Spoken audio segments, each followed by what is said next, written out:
Allison. We are so honored to have you here at ISHI 34. This is our annual video series that we do every year, and we're excited to talk about your presentation. I understand you've already given it, and we'd love to hear more about it. But for viewers who are new to us, why don't we start out and talk a little bit about you and your background? Sure. Thank you so much for doing this and having me. My name's Allison. I'm a public defender in New York City. I've been a public defender for 18 years. It was my first job out of law school, and to be honest, it was the only job I wanted. And every year and every day I work there, I'm still surprised that they hired me and grateful. And then about 10 years ago, we actually created a DNA unit because the lawyers, we were seeing more DNA testing, seeing more sophisticated, mixture interpretation coming up, and it's not so easy for a public defender to dig deep on a subject when they have 100 cases and they're going to trial and they've got to do motions and research and investigation, and we're in arraignments and we're picking up new cases. So the idea was that we would have some lawyers that specialize in DNA and forensics as well. We did expand to do all forensics, that could really jump in and be a resource to them and help them get to the quickly. Once again, I applied, I got the job, and I'm still surprised that they hired me, but it's a terrific position. I work with wonderful people, and I actually I'm imagining your next question might be, do you have a scientific background? Well, I will ask you just about anything, but why don't you tell us about that? Yeah. I don't. Not having a science background, I thought was a mark against me for this job, but it's actually turned out to be, I think, my greatest asset, because as I was explaining to an analyst yesterday or the day before when we were doing a tabletop talk, it's so important to remember that other folks don't know all of these terms, all of these acronyms, all of these concepts, and we become so familiar that we speak it like a language. So I always try to remember what it felt like not to understand it all, in order to explain it to my attorneys so they can really understand it and appreciate it, and then communicate it in motions or to a jury or to a judge. And that's the best part. When they come back to me, they have a case, and then we work together, and then they come back 6 or 8 months later, and they say, I have another case, and I remembered you told me this one thing. I remembered that, and I see that in this case. Am I right? And I say, very good, you did wonderful. I think that outside perspective can be incredibly valuable. I mean, it does help. We can get very used to things that just are day-to-day to us. Yeah. I'd love to talk about the inspiration for your career. So you said that was the only thing you wanted to do. What led to that?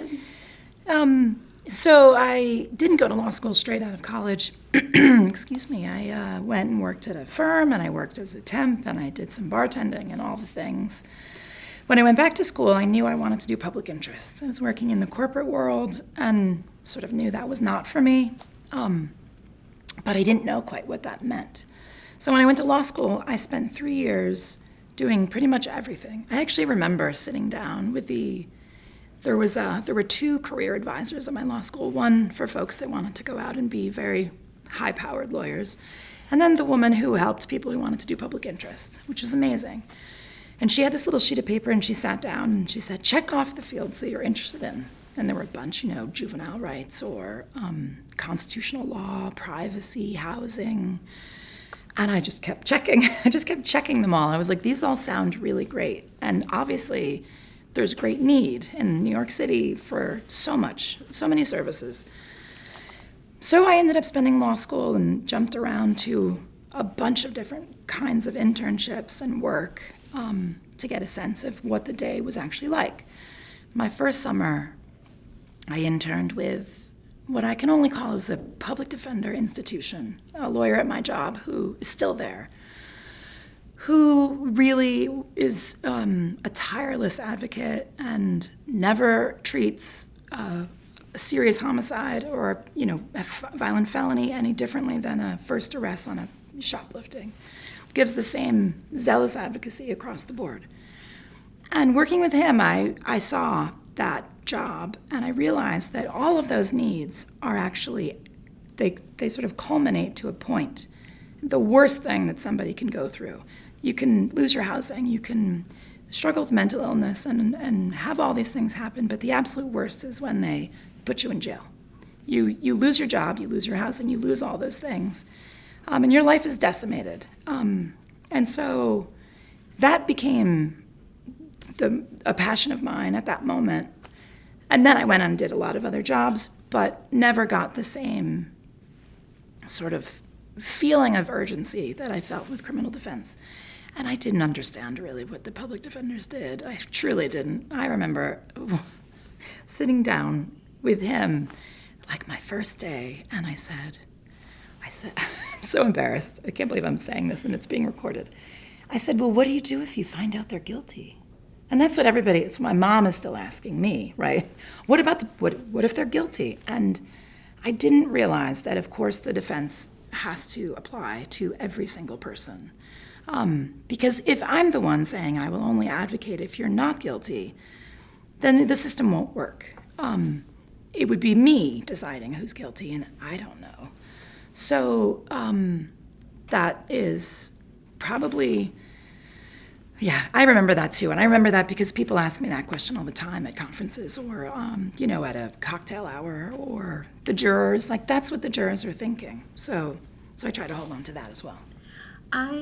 First of all, I love that for a couple of reasons, because I think any question your parents ask you about your job, I've many times been asked, what do you do again? What do you do again? What exactly? Right, so it's a good way to bring you back to, what it really is about. But also, what you're saying, I think, speaks to at least the perspective that I took from some of the background research that I did, where you're looking at it as it's not two sides when you're in a courtroom. You're trying to get to the actual, what really happened, like who was responsible. Right. Maybe you can speak in your own words about that. Sure. So, you're right. There are two sides. The prosecutor's role is to figure out what happened, to find and seek truth.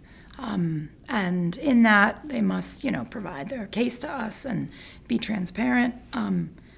My job is to find out what happened only in terms of how I need to help my client in the situation, right? What's the strength of the evidence? Are there witnesses out there that contradict what the police witnesses have said? Is there evidence that actually isn't consistent? Or is it all consistent? And I need to start advocating for my client to mitigate his exposure to prison, frankly. At these conferences, the cases and the stories we hear about are extraordinarily tragic and heartbreaking. And nobody is unmoved when you hear them.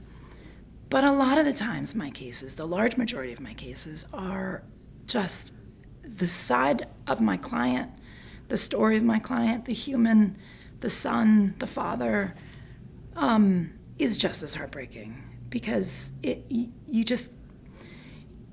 the wonderful thing about this job is that I will never give up on anyone, right? Like, everyone is worthy of, I think it was Allison yesterday morning who said, mercy, right? This idea that nobody is beyond redemption. I'm getting a little choked up as I think about it. I can't believe you're doing that to me. Oh, sorry. My goodness. I'm sorry, but That's I love okay. hearing this. That gives me hope. Yeah. Good, yeah. Yeah, and isn't that true? Because nobody can predict what kind of situation people might, end up in. And everybody everybody deserves a chance at redemption. Yeah. I meant to mention in my talk yesterday, and I ran out of time, and there were just so many things to say. But one of the things that I would suggest as like homework or suggested reading, if anyone wants to understand really the defense, is this book by Brian Stevenson. It's called Just Mercy. And he has an innocence case for sure that he's talking about, a wrongful conviction. I think they also made a movie out of it. So, I suggest the book. It's always better. But the movie's also great. Books are always better. I agree. Always better. But the book really also goes into his clients that are arguably guilty, that could have very well been guilty. But what that means for him and his advocacy. And it's really very good. It's extraordinary, actually. That is a great recommendation. I love when we get those little bits of wisdom in these, because especially it goes to the ISHI audience, but also just to the larger public. So I think it's important for everybody to understand a little bit more of what happens here. What was your experience like so far, being a defense attorney at a forensic DNA conference? It's wonderful. I mean, it is a little nerve-wracking. I know that the defense is often maligned and not trusted and considered to be the enemy, maybe. But I think that does stem from a fundamental misunderstanding of how the system works. And I actually was at my first ISHI it was in 2019, I think, in Palm Springs. Yes, Palm Springs was a fun one. That's beautiful. I'll go. Yeah. So I was there, and I was with a colleague, and at one of these mixers, the first, the welcome reception, and we got to talking to some analysts, and they were bowled over by the fact that there were defense attorneys at the conference. They just couldn't believe it. They appreciated it. They were warm and welcoming and encouraging and happy that we were there. So I do think there's this hunger from analysts. And sometimes I also hear at this conference, hearing from folks that say, I wish we heard from the defense. I would love to hear more from the defense and do pre-trials with them and explain the results, because then we go to court and they're not great questions. Or I could have, it's hard to deal with a question that is fundamentally misguided. It's impossible to unpack that person's misunderstanding when you're in front of a jury. I get that. So I think the defense presence at these conferences is really trending up, and a good thing for both sides. I agree, and I think we've seen a theme this year in all of the interviews, because really it has become a conference where we have the forensic scientists, analysts, we have prosecutors, defense, we have FBI, we have, you name it. It's a mix, and that's great, because then everybody really understands. An analyst isn't necessarily always prepared to testify the first time. It can be a very scary process on both sides, and so having understanding and communication beforehand, it's ideal. So Right. Yeah, let's talk about a couple more themes from your presentation. I would love for people, beyond the people in the room, to know what you talked about. Sure. I spoke about, as a lawyer, we tell a story. That's how we communicate ideas. And I had noticed we have a few extraordinary results from requests that we made of our lab to do additional. It's really not additional testing so much as it's additional comparison or adjusting or, building the hypotheses. And I thought that the stories could really speak for themselves and encourage other labs to do that more. And frankly, hopefully it's also, in a way, congratulate and encourage my lab and let them know that we appreciate it and we hope that it continues if it is a trend. And I think the main thing that I really wanted folks to understand, too, is that the defense role is very particular. It's not well understood, but we really don't make asks very readily or often or easily, because it's our constitutional obligation to the client to never harm them more, right? And so we would never risk a bad result or exploring something that makes it worse for them. That's just not what we do. So when we do ask for them, it's a real monumental thing. And I think that labs should, as I said yesterday, default to yes. In law, there's the presumption. If you're in a car and there's a gun, there's a presumption that you possessed it. If the self-defense is made out, there's these presumptions that are where you start. And I think even just adjusting how we think, how we approach something from the beginning can help to make it easier to say yes to these requests. So if you default and your presumption is yes, then I think more justice will be done. Say yes seems to be a good advice in so many ways. Yeah. Well, over the course of your career, what kind of shifts have you seen? Both positive and maybe more challenging. Shifts. I mean, I think that the communication, like you mentioned, and the diversity of the parties at these conferences. When I first went to, I think my first conference was my first DNA or forensic conference with the community, and not just the defense bar, was at AFS in Seattle, 2014. Trying to date it by when I had my kids. It was before the first one, I think. Right, it's nice to have is how I do it too.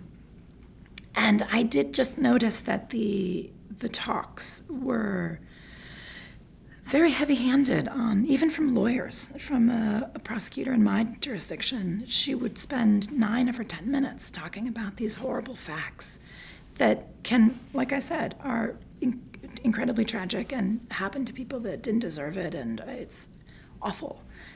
But it's not science, and I hope that the trend continues, that while we honor these stories, and of course we're motivated by these stories, and analysts perhaps have their own trauma that brought them to this work, who knows, that's here, and the work should be over here. I didn't mean to pull on heartstrings. I almost got myself choked up on my last slide. I had a slide of Innocence Project, just clips from the internet. And I couldn't fit them all on one page. It was a lot. And so I think we have both sides of that story that we need to remember. And I think we're really starting to open that communication up. I know this year we did a video series on innocence before, guilt before innocence. Reversing it. Was, a nice 6 series. And I don't think we could have done that 10 years ago quite in the same way and have so many participants from all sides. So going forward, what would be the ideal way you'd like to see everyone, work together? I mean, I think, work together. I'm a little conflicted. It's working together for Innocence Project cases, exoneration cases especially, do need the community and the IGG that we're just speaking about, and a lot of these tools. Yeah, I think what you're saying is about the appreciation and the understanding, and that really makes the difference, and that's what we're looking for. Yeah. And that's why these conferences are so great, because the people are all in the same room. And the idea behind the First Amendment is you go to the marketplace of ideas, and you have to be exposed to people that you disagree with in order to better understand, better defend your position, and to potentially be convinced by them and see their position. And it's a wonderful principle. It doesn't happen in society as much as it should anymore because everybody has siloed and isolated themselves. But the wonderful thing about a conference like this is everybody coming together and maybe butting heads, but in a good way. And a good way is right. Marketplace of ideas. I love that. Yeah. That really says it all. I like that a lot. Thank you. Anything from your talk that we haven't covered yet that you'd like this audience to know, or maybe something that didn't make it into the talk that you'd, a key takeaway? I don't think so. I will tell you, I printed out my notes because I couldn't see them on the computer, and I didn't even look at them. And then I looked back at them after, and I thought, wow, I think I hit it all. I think I did it all. That's what I love about these presentations, because everybody is such an expert in their field, and it is a conversation. I mean, you're really listening to someone talk about what they're passionate about, and you gain a better understanding. So that just speaks to your expertise, and they're amazing. So I hope to watch them shortly after, since I don't get to attend during. Oh, that's too bad. No, I always get to see them. So, great. And this is a great way to learn more about it. Great. Well, this was really fun. I appreciate you taking the time. It's wonderful. You've been to a couple ISHIs, so I always like to ask, what's your perception now over time? Why is it attractive for you to attend this particular event and present?